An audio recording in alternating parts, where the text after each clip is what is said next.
Today is Friday, January 23rd. We're talking about a life-threatening storm that's started to move across the country, what the biggest concerns are this morning. Also, the growing outrage over a young child being detained by immigration authorities in Minnesota. And some good news when it comes to crime nationwide. Plus, why President Trump is suing America's largest bank, how the government now plans to crack down on late-night TV, and which movie has already made history at the Oscars 2 months before the ceremony. Those stories and even more news to know coming up.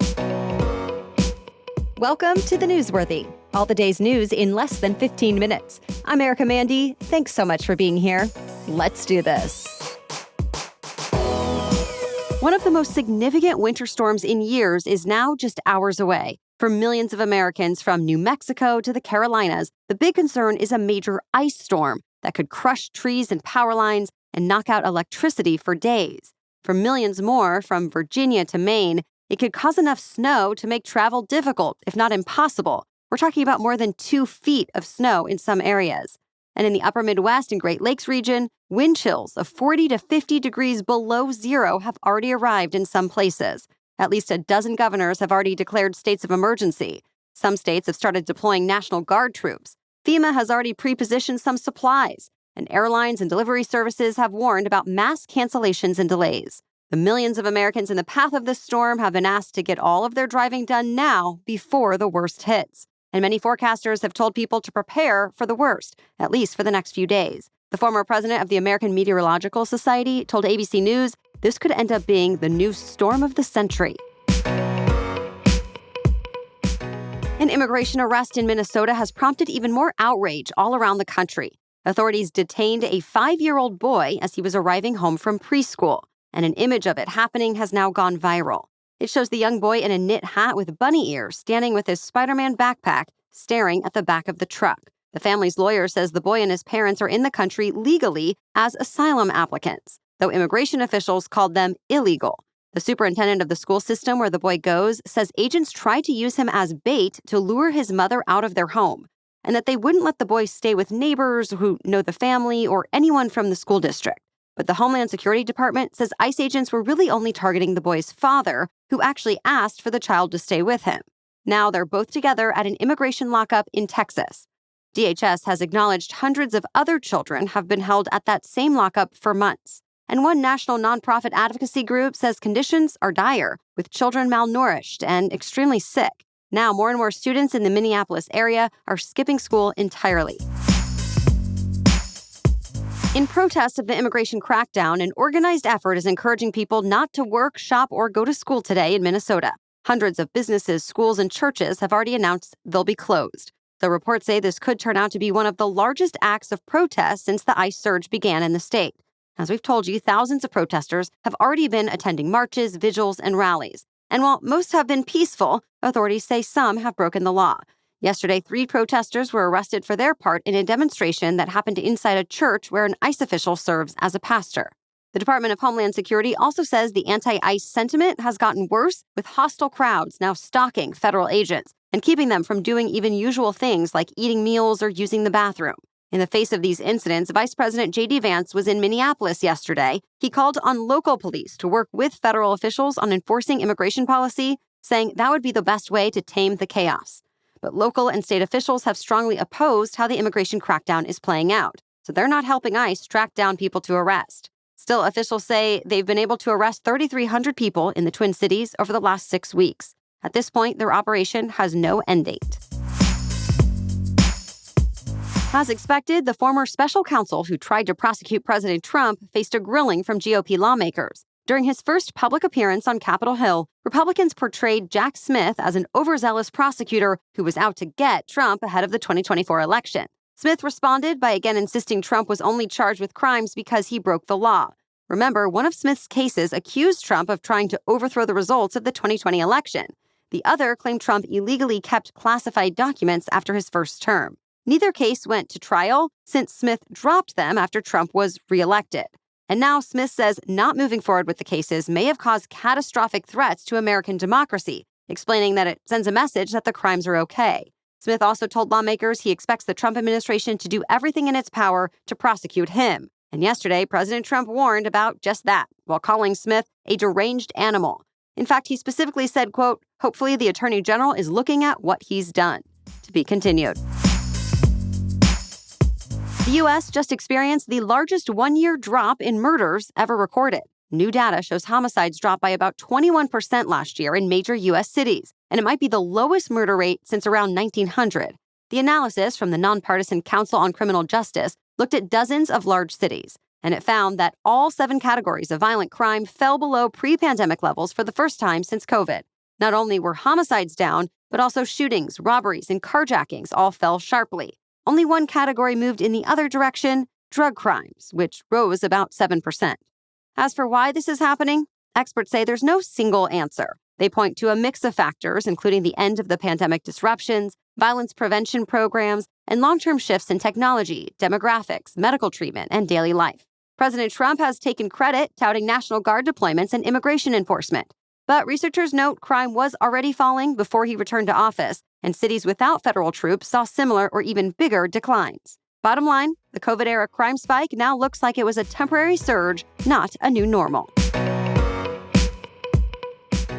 The U.S. has now finalized its withdrawal from the World Health Organization, ending a commitment that's lasted nearly 8 decades. President Trump first gave notice the U.S. would quit the UN Health Agency on the first day of his second term.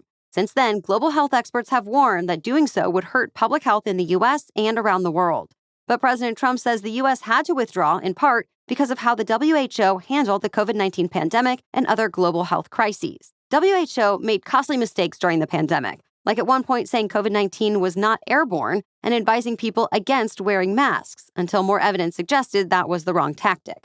That's a big deal since the agency is mandated to coordinate the response to global health threats. But the organization also provides technical assistance to poorer countries, helps distribute scarce vaccines, supplies, and treatments, and sets guidelines for hundreds of health conditions. Plus, it shares data, so some public health experts say American scientists and pharmaceutical companies will now have a hard time developing vaccines and medicines against new threats. The Trump administration doesn't expect a big disadvantage, though. It says it now plans to work directly with other countries on public health priorities.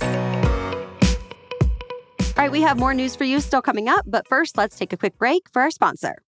In a world full of everything digital, I still look forward to the routine of getting the physical mail every day. There's just something about that real personal touch, going outside with my son, waving to our neighbors, and even chatting with our mailman. I can always remember his name because it's Bill. You know, Bill delivering our bills. But I know. I wish we could say no thank you to getting any bills or getting any junk mail, but that's why I'm a fan of Gundir. They create smart, targeted direct mail that people actually want. It's not junk. It's intentional, useful, well-crafted mail going to the right audience for the products and services they need. In a world full of AI slop and sketchy digital ads, this is something real, hand-delivered by a human. And here's the best part. Direct mail response rates are way higher than digital, often more than 30 times the response rate of email and other digital ads. So if you're a business owner, CMO, or marketing manager and want to reach better customers and cut through the noise of digital clutter, check out Gundir. And don't miss their free 2026 Direct Mail Lookbook, packed with over 500 real creative examples that drive response. Just visit trustdirectmail.com and get yours free. Hand-delivered, of course. That's trustdirectmail.com. Now back to the news. TikTok has finally completed its deal to keep operating in the U.S. This ends the years-long saga to force TikTok's Chinese parent company, ByteDance, to sell its U.S. operation to American owners to alleviate national security concerns. With this new deal, there are many new owners, as well as ByteDance, which will still own nearly 20%. The new joint venture will be responsible for protecting Americans' data, updating the algorithm, moderating content, and more. This might change what appears on TikTok users' For You pages over time, and there could be some changes with the ads and shopping features, but most people are not expected to notice any kind of a difference. President Trump is now suing JP Chase and its CEO, who is considered one of the most powerful business executives in the U.S. Trump's lawsuit is seeking at least $5 billion in damages. It's all over allegations the bank closed his account for political reasons shortly after the Capitol riot in 2021.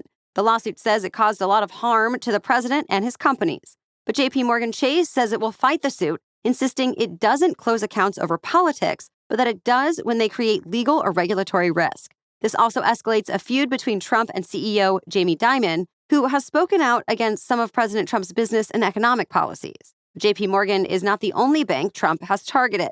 He also sued Capital One, saying the bank shut down hundreds of Trump Organization's corporate accounts in 2021, and he's criticized Bank of America for not taking up his business. The FCC is starting to get tougher with daytime talk shows like The View and late-night shows like Jimmy Kimmel Live. It warned the shows they'll have to start following a rule that hasn't been enforced, for talk shows at least, in years. It's the one that says they need to give political candidates equal time when booking guests. The Media Research Center, which is a conservative group, said it found that dozens of Democrats have appeared on late-night shows last year, while 0 Republicans were given that platform. On The View, 128 liberal guests were on, but only 2 conservatives. And Republicans have complained about the disparity for a while now. Still, the one Democratic commissioner on the FCC criticized the warning, saying it's part of an ongoing campaign to censor and control speech. Either way, with the midterms coming up later this year, daytime or late-night shows might have to start rethinking their guest books.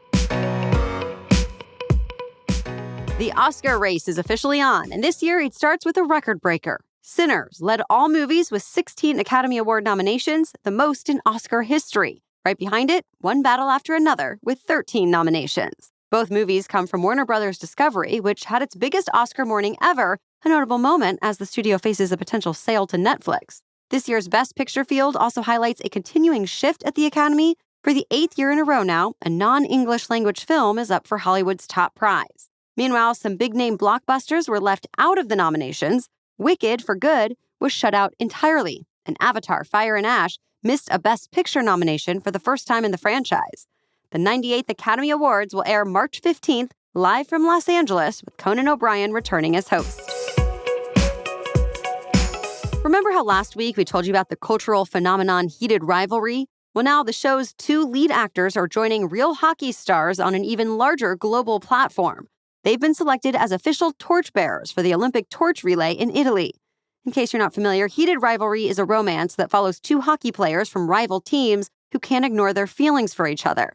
But to be clear, neither actor will actually hit the ice at the Olympics. The Winter Games begin in 2 weeks. Well, that's it for the main news today, so now it's time for Feel Good Friday, when we bring you one extra feel-good or positive news story before the weekend. And today we're talking about Austin's famous 37th Street, where neighbors gathered this month to count ballots and swear in their new mayor. The winner didn't give a speech, though. He barked. Mo Bamba, a 25-pound pug chihuahua mix, won the neighborhood's 4th annual pet election, becoming the first dog ever elected mayor of the street. He won by just 130 votes out of, get this, more than 12,000 cast. The pet election started as a playful way to get people interested in real human local elections, and it's grown into a full-blown campaign season, complete with posters, smear ads, and long lines to vote. At times, the wait was 20 minutes, with kids even begging their parents to stay so they could cast a ballot. Mo Bamba's opponents even put up signs warning he'd poop in your yard, but it didn't work. His campaign promises to include fire hydrants on every block and government contracts for anyone willing to play fetch. Organizers say the election may even be helping boost real voter turnout. Seems to be keeping Austin weird and apparently civically engaged.